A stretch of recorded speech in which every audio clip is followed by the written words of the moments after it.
सब प्रकार से आराम है, जिसके साथ श्री राम जी और सीता जी माता पिता के रूप में हैं। हे पुत्र, तुम वही करना जिससे श्री रामचंद्र जी वन में क्लेश न पावें और पिता माता प्रिय परिवार तथा नगर के सुखों की याद भूल जाएं।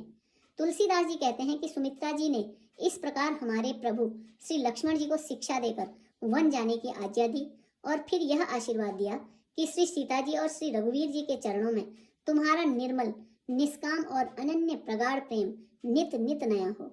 माता के चरणों में सिर नवाकर हृदय में डरते हुए कि अब भी कहीं कोई विघ्न न आ जाए, लक्ष्मण जी तुरंत इस तरह चल दिए जैसे सौभाग्यवश कोई हिरन कठिन फंदे को तुड़ाकर भाग निकला हो।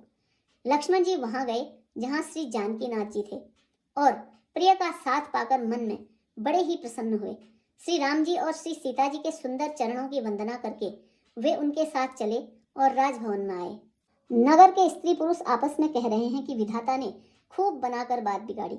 उनके शरीर दुबले, मन दुखी और मुख उदास हो रहे हैं। वे ऐसे व्याकुल हैं जैसे शहद छीन लिए जाने पर मक्खियां व्याकुल हो जाती हैं।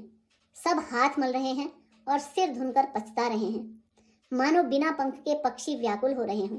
राजद्वार पर बड़ी भीड़ हो रही है। अपार विषाद का वर्णन नहीं किया जा सकता। श्री रामचंद्र जी पधारे हैं, ये प्रिय वचन कहकर मंत्री ने राजा को उठाकर बैठाया। सीता सहित दोनों पुत्रों को वन के लिए तैयार देखकर राजा बहुत व्याकुल हुए। सीता जी सहित दोनों सुंदर पुत्रों को देख देख कर राजा अकुलाते हैं और स्नेहवश बारंबार उन्हें हृदय से लगा लेते हैं। राजा व्याकुल हैं, बोल नहीं सकते। हृदय में शोक से उत्पन्न हुआ भयानक संताप है। तब रघुकुल के वीर श्री रामचंद्र जी ने अत्यंत प्रेम से चरणों में सिर नवाकर उठकर विदा मांगी। हे पिताजी, मुझे आशीर्वाद और आज्ञा दीजिए। हर्ष के समय आप शोक क्यों कर रहे हैं? हे तात, प्रिय के प्रेमवश कर्तव्य कर्म में त्रुटि करने से जगत में यश जाता रहेगा और निंदा होगी। यह सुनकर स्नेहवश राजा ने उठकर श्री रघुनाथ जी की बाह पकड़कर उन्हें बैठा लिया और कहा, हे तात सुनो, तुम्हारे लिए मुनि लोग कहते हैं कि श्री राम चराचर के स्वामी हैं। शुभ और अशुभ कर्मों के अनुसार ईश्वर हृदय में विचार कर फल देता है। जो कर्म करता है वही फल पाता है।